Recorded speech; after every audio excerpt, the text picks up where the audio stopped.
Hello guys, today I'm going to be doing a remake video on my turn of the century Minerva ceiling fan from 2005.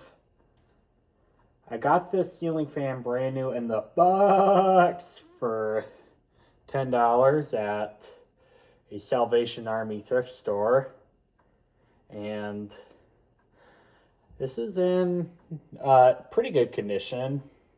Unfortunately, the blades have a little bit of marks on them, but it's probably just because it wasn't stored very well, or the person who owned this originally didn't take very good care of it. But overall, it still works. It's about 21 years old, and I really like it.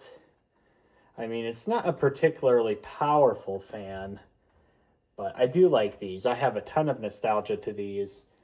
I remember back in the day when these actually came in a lot of different finishes.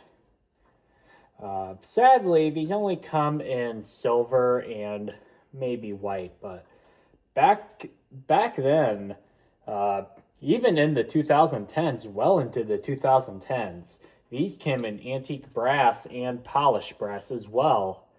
So I do, of course, have more nostalgia to those finishes, but nonetheless, white is a very nostalgic one, and I do have a white one myself. So, yeah. Let's go ahead and show you guys the fan. Here's the light. I have four 13-watt CFL bulbs. That's what I'm going to use, because I remember CFL light bulbs in these fans the most. Start off with high.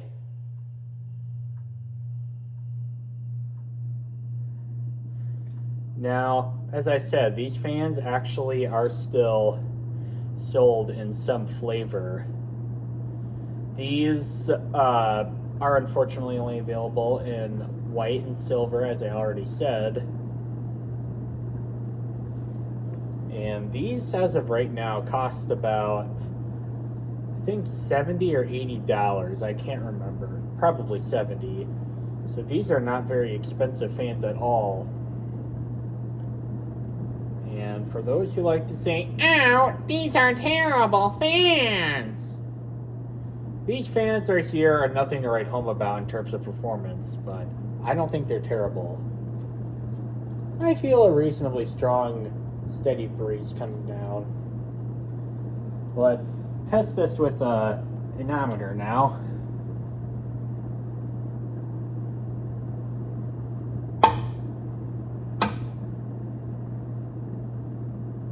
Go with 413, so I mean, that's on the lower end of the scale of what I've seen, but let's see.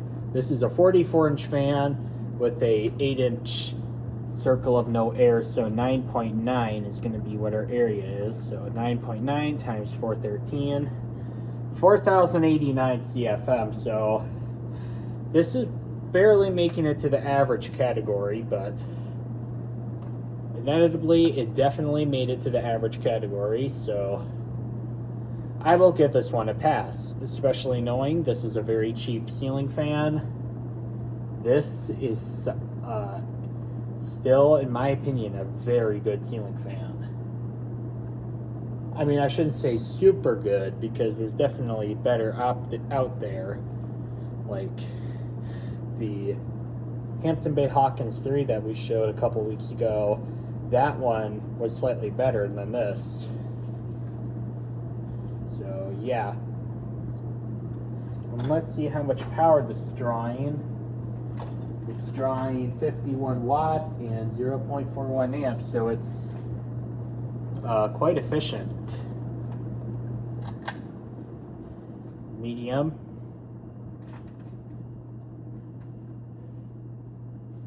And this is very quiet as well. That's also another remark to make about a very cheap product, is if it's super quiet, then that's another reason to not hate it.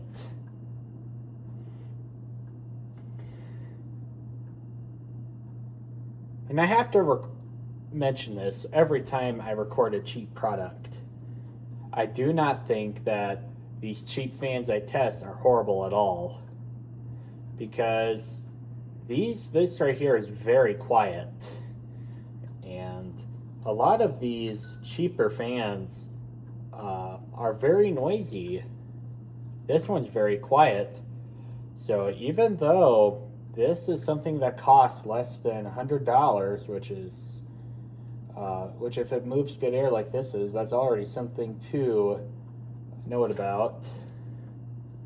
And that's another reason to not hate this product, because it's very quiet. All right, let's do another per minute test now. Blue LED light's not coming on anymore. Yeah, this anemometer is starting to go. I can already see it's slacking off more times than it should. So yeah, let's do the test before it slacks off again.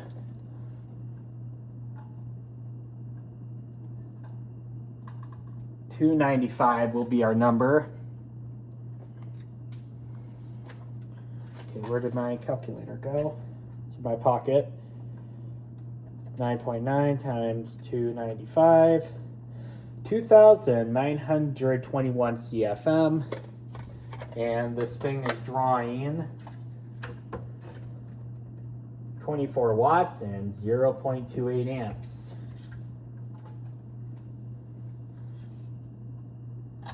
And low.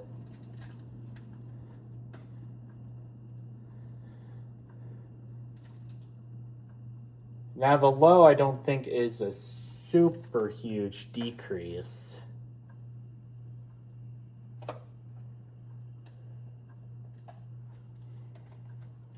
If I recall correctly, these have a triple capacitor value of 4, 4, and 5. So I don't know what that's about. Maybe sometime in the future I might swap that capacitor to see if it's bad, because this is from 2005, so CFM specs might be a little bit lower than was intended to from the factory, which is a possibility. This is from 2005, so this is in the capacitor plague era.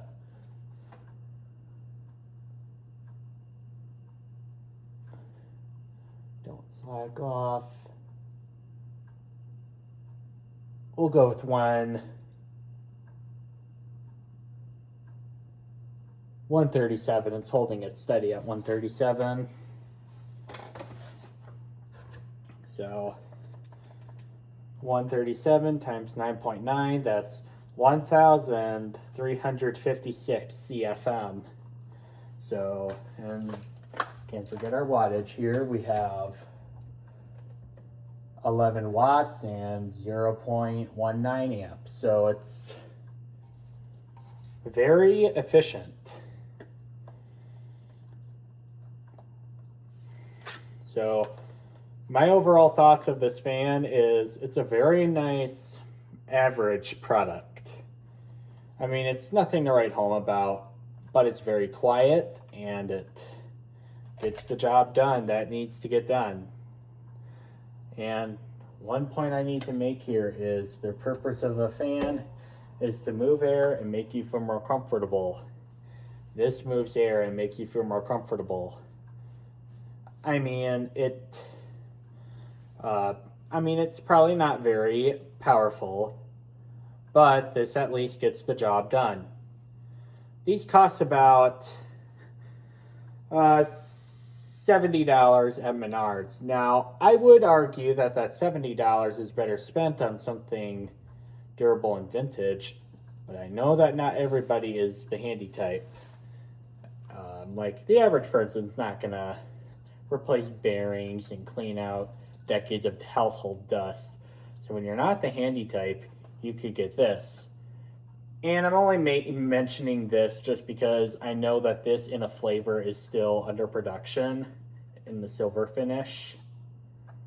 So yeah, if these are they still perform like this does, which I tend to think they do, then I would say this is a pretty good product for what it is. And if you are going to comment and say, "Oh, this is a terrible fan," I am just going to ignore you because those comments are brain rot. If you don't like this fan or you don't like this era of fans, well, you can have that opinion. It's totally okay. But don't try to rape in the comments. That's a terrible fan, because this is not a terrible fan in my opinion. Alright, well, I hope you guys enjoyed the video, and thank you guys for watching. Bye.